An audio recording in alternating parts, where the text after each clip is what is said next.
Hello guys, আসসালামু আলাইকুম। আবার আজকে চলে আসলাম। আজকে বৃহস্পতিবার, আর সপ্তাহে প্রতি বৃহস্পতিবারে আপনাদের সামনে নিয়ে আসি হরর স্টোরি।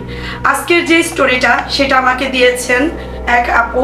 উনি নারায়ণগঞ্জ রূপগঞ্জ থেকে আমাকে স্টোরিটা বলছে। তো সেই আপুর হাজব্যান্ড আপনার যখন মাদ্রাসায় পড়াশোনা করতো আর কি, তো হাফেজ হইছে, মাওলানা হইছে। তো তারপরে তো ওনার একটা মাদ্রাসায় শিক্ষকতার একটা চাকরি হয়, সেটা চাঁদপুরে। তো যখন উনি যায় তার কিছুদিনের মধ্যেই ওইখানকার যে মাদ্রাসাটা ছিল সেই মাদ্রাসার মালিক, ওনার একটা চাঁদপুরে একটা বাড়ি আছে। তো ওই আপুর দুই বাচ্চা, তখন এক বাচ্চার বয়স ছিল 2 বছর, আরেক বাচ্চার বয়স ছিল 1 বছর। দুই বাচ্চা নিয়ে ওনাকে বলে যে হুজুর, আপনি আমাদের বাড়িতেই থাকেন এবং আমার মাদ্রাসায় তো আপনি আসেনি। তো একটা মাদ্রাসার শিক্ষকের আহামরি অনেক বেতন থাকেন, আপনারা সবাই সেটা জানেন। তো যখন ওই ভাইয়াটাকে এই প্রস্তাবটা উনি দেয়, তখন ওনার ফ্যামিলি নিয়ে উনি চাঁদপুরে চলে যায়। তো যাওয়ার পরে ওনাকে একটা বাড়িতে থাকতে দেওয়া হয়। সেই বাড়িতে মেবি 7-8টা রুম ছিল। আর সেই মাদ্রাসার যে মালিক ছিলেন, ওনার যে ওয়াইফ, উনি ওইখানে থাকেন না, উনি ঢাকায় থাকেন। তো ওইখানে যে বাড়িটা ছিল সেটা অনেক পরিপাটি ছিল। 7-8টা রুম, সম্পূর্ণ রুমগুলাই গোছানো এবং ফার্নিচার ছিল। তো উনি বলছিল যে হুজুর, আপনার কোনো ফার্নিচার কিংবা কোনো বেডিং পত্র নিয়ে আসার দরকার নাই, আপনি শুধু আপনার ফ্যামিলিটাকেই নিয়ে আসেন, আমার বাড়িতে সব কিছুই আছে। তো ভাইয়াটা যখন যায় তখন দেখছে যে হ্যাঁ, 3টা রুমের চাবি, ওই 7-8টা রুমের মধ্যে 3টা রুমের চাবি ভাইয়াকে দিয়ে দেয়। আর এক একটা রুম, আপু যেরকম বর্ণনা করলো, এক একটা রুম প্রায় বিশাল বড় বড়। তো 3টা রুম ওনার বেসিক্যালি দরকার নাই, তারপরও তারা 3টা রুমের বেশি ওই সব রুমে কি আছে না আছে তারা দেখতেও যায়নি। এবং সেই মাদ্রাসার মালিকের ওয়াইফ তাকে আরেকটা রুমের চাবি দেয়, বলছে যদি কখনো প্রয়োজন হয় তবে শুধু ওই রুমটা খুলবেন, তাছাড়া না। তো আমার সে আপুটা বললো কি যে আমি কখনো সেই রুমটা খোলার প্রয়োজন মনে করি নাই। ওনাদের নাকি 2টা খাট দিছে, ডাইনিং টেবিল দিছে, একটা ওয়ার্ড্রোব, একটা ড্রেসিং টেবিল, আর পড়ার একটা টেবিল দিছে, আর রান্নাঘরে দিছে একটা সিলিন্ডার, একটা ডুলচি, এনাফ। আর কিছু ওই আপুটার প্রয়োজন নাই। তো বাড়িটা নাকি এরকম ছিল, তার 1 কিলোর মধ্যে কোনো বাড়িঘর ছিল না, একদম শুনশান এলাকায়, একদম নিরিবিলিতে। মাদ্রাসাটার প্রায় 10 মিনিট হেঁটে আসতে হয় ওই বাড়িটার মধ্যে। ওই আপুটা তার 2 বাচ্চা নিয়ে থাকতো। আর ভাইয়াটা বেশিরভাগ সময়, আপনারা যারা মাদ্রাসায় পড়াশোনা করছেন কিংবা যারা হুজুরদেরকে দেখেন, তারা জানেন যে বেশিরভাগ সময় হুজুররা মাদ্রাসাতেই থাকে। তো ওই ভাইয়াটা বেশিরভাগ সময় মাদ্রাসাতেই থাকতো। তো আপুটা যেটা আমাকে বলছে যে ওনার লাইফে সেই বাড়িতে অনেকগুলো হরর ঘটনা ঘটে এবং সে অনেকবার ভয় পায়, এবং এই ভয়ের মধ্যে উল্লেখযোগ্য সে আমাকে এই ঘটনাটা শোনায়। তো এই বাড়ির চারপাশে বাঁশঝাড় ছিল। আপনারা যারা চিনেন তো চিনেন, আর যারা না চিনেন, মানে জঙ্গল ছিল, বাঁশের ঝাড় ছিল। আর এক পাশে একটা পুকুর ছিল, আর পুকুরের আরেক পাশে ক্ষেত ছিল, মাঝখানে একটা ছোট রাস্তা ছিল যেটা দিয়ে তারা যাতায়াত করত। তো একদিন হয়েছে কি যে বাচ্চারা ঘুমিয়ে গেলে ওই এক একটা রুমে নাকি 3টা-4টা করে জানালা ছিল, আর সেই বাড়িতে কোনো কারেন্ট ছিল না, আর সব ধরনের সুযোগ সুবিধাই ছিল।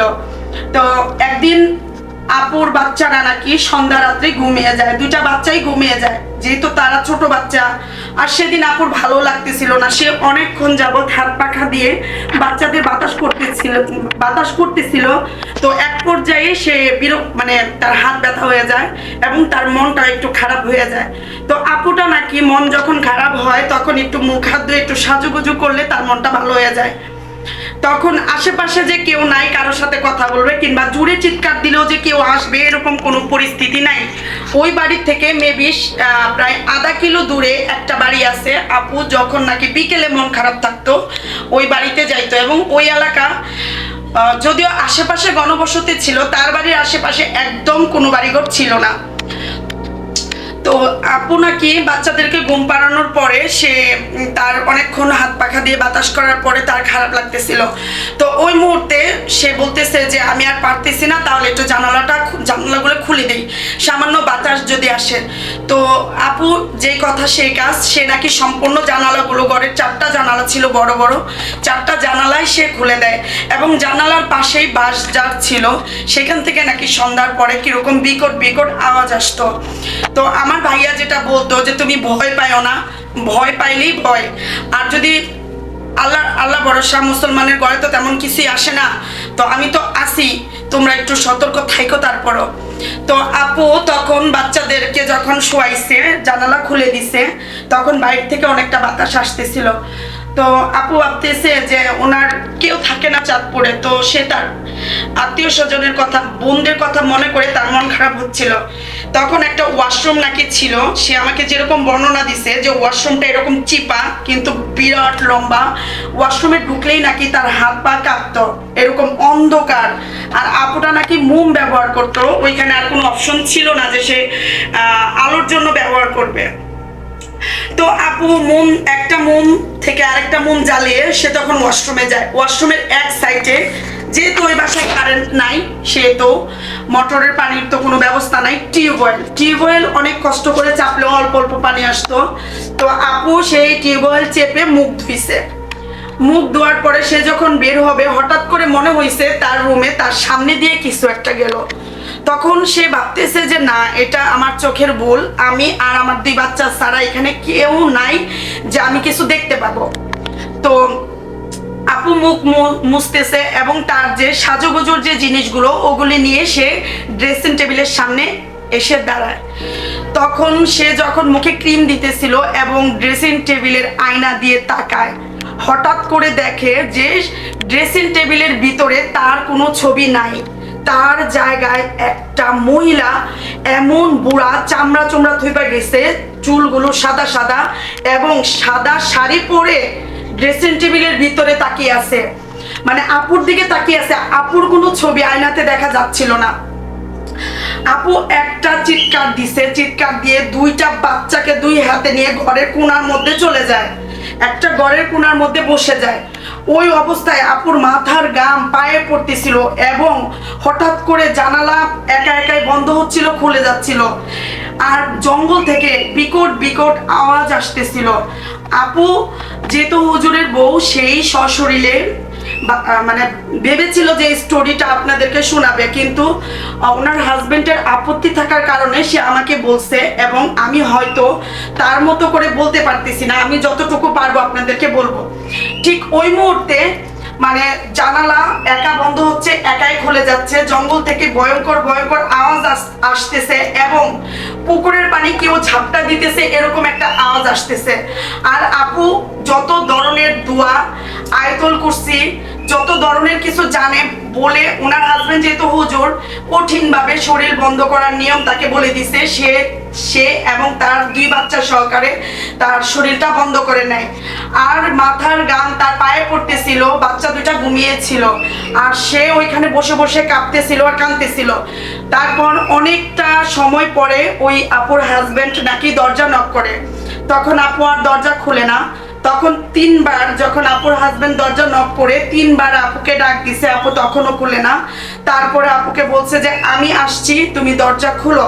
তো 4 বার হয়ে গেছে, তখন আপু দরজা খুলছে। এটা নাকি ওই আপুর হাজবেন্ড বলে দিছে যে কেউ যদি 2 থেকে 3 বার নক করে আর শব্দ না করে, তাহলে তুমি দরজা খুলো না। আর উনি যেহেতু একজন বড় মাপের আলেম, উনি অনেক কিছুই জানতো। তো এসে দেখে যে ওই আপুটার ঘাম আর কান্না, চোখের পানি, ওনার পুরা শরীর ভিজে গেছে। তখন জিজ্ঞেস করছে যে কি হয়েছে, তুমি এরকম করতেছো কেন? যখন সে পুরা ঘটনাটা ভাইয়াটাকে বলে, তখন সাথে সাথেই ভাইয়াটা পুরা বাড়িটা বন্ধ করে দেয় এবং আপুকে 1 বোতল পানি দেয়। বলছিল যে আমি থাকি অবস্থায় তো আসি, আমি যখন থাকবো না তখন তুমি সারা বাড়িতে এই পানি ছিটাই দিবা, 1 ফোঁটা পানি যেখানে পড়বে ভিতরে কিছুই আসবে না। তো এই ঘটনাটা বলতে যেয়ে সেই দিনও আপুটা কেঁদে ফেলছিল এবং তার গায়ের রুম দাঁড়িয়ে গেছিল। আমার এই ঘটনাটা যদি আপনাদের কাছে ভালো লেগে থাকে, তাহলে লাইক কমেন্ট শেয়ার করে দেবেন। আর যদি আপনাদের লাইফে এরকম কোনো অলৌকিক ঘটনা, যেটা ঘটার না, অলৌকিক ঘটনা ঘটে থাকে, তাহলে আমাদের সাথে শেয়ার করতে পারেন। আমি যে কোনো একটা অনুষ্ঠানে আপনাদের ঘটনাটা আমি আমার দর্শকদের শেয়ার করে দেব। আপনারা সবাই ভালো থাকেন, সুস্থ থাকেন, স্বপ্ন পূরণের সাথে থাকেন। আসসালামু আলাইকুম ওয়া রাহমাতুল্লাহি ওয়া বারাকাতুহু।